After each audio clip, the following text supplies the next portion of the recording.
All right, so the problem my car was having before was that it was either taking too long to crank over and start, or I would go and start it and it just wouldn't start whatsoever. And then I was at the car wash, got it started, and then out of nowhere I realized that I had traction and ABS light going off, and then my RPM gauge was completely dead. So it was at zero while I was driving the whole time. Like, I was able to drive the car fine, but it was acting up a little bit, and that was due to the crank sensor going bad.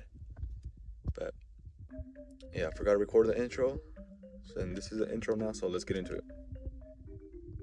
All right, so we already got the car jacked up, so you can see I already moved the spark plugs, the gasket, and now I'm just taking out the header. Try to take out the header, or at least move it out of the way. That way we can get to the starter and then do that sensor. And then after that, we'll go and repair that wire over here. But once I get it out, I'll let you guys know. All right, so I'm under the car right now, and I'm gonna try to remove the sensor without having to take off the header or the exhaust or anything, just because it's a pain. But what I did do is I loosened the clamp here, and then I loosened the headers from up there. You can see it's not connected there, that way I can flex it around. And then I took out this bolt on the starter and then just backed this one out quite a bit, that way it can move around. See, and if you push it back, as you can see, I got it disconnected, so that's good. Now what I'm gonna do is remove that bolt right there. And then the way I disconnected that, once I move this, is I push this out of the way, and then with like something long, like a pick or a flathead, anything like this, would work. You just go for that part of the tab in the front. Watch, let me show you that part right there.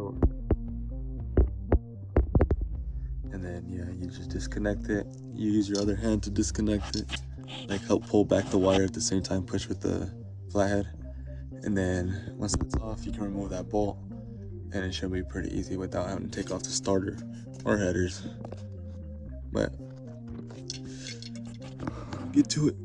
All right, so as you can see, I got the sensor out, and I did not have to take off the starter and the header, like I said. You can see that's for the plug-in. And I'm gonna put in the other one. It's gonna be the hard part, but let's try it out. All right, so I got the new sensor in, as you can see. And there's the old one. I did drop the starter all the way just so my hand could fit. But now I'm gonna put that wire back on, and we should be good. Alright, so I got the starter in, and I also put the heat shield wrap around it. I just need to finish securing it with these steel ties. But yeah, this is just to prevent the heat from the headers getting on the starter too much. That way it doesn't cause problems.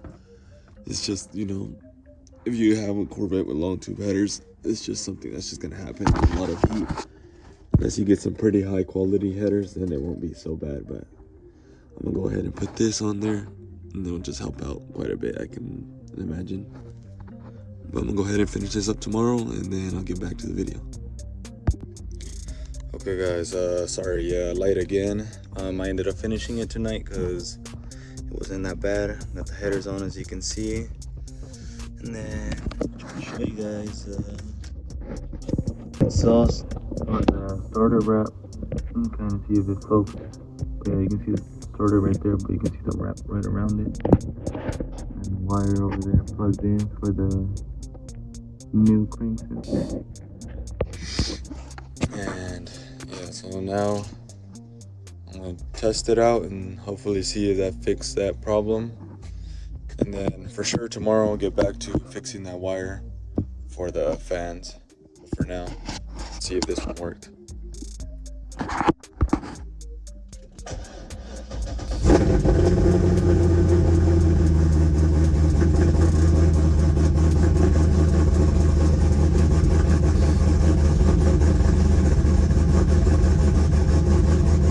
Alright, like I said on the previous clip, I got everything back together. Headers in, the the phone sensor. I'm trying to see if I can show you guys the heat shield around the starter, but right behind all that, you can see a little bit of the starter right in between, barely up there. But now what I'm gonna fix now is that wire connecting down there. You guys know is that ground cable right there melts in between, and that's what happened to me, and it got really hot, reached like 260 or whatever the max temp is on the gauge, and yeah, pretty much had to pull over, let the car cool down before I had figured that out. And then yeah, pretty much to prevent that, I'm gonna go ahead and unpin it and then run the wire through the outside and just secure it, so if that does happen, you know, it'll prevent the others from going bad. So let's get into it. All right guys, so I lied. I didn't end up taking out the wire and moving it. All I did was grab a little bit of extra fibers, put it in there, and then close it. And yeah, that's for your fan. So your car ever starts overheating and you got coolant, check your connector. Might be your fan not kicking on. And then plus one other way I knew was just I didn't hear my car the whole time it was overheating.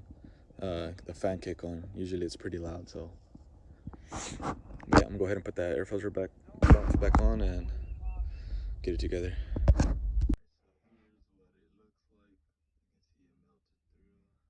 I had repaired it on the side of the road, I had a little bit of wire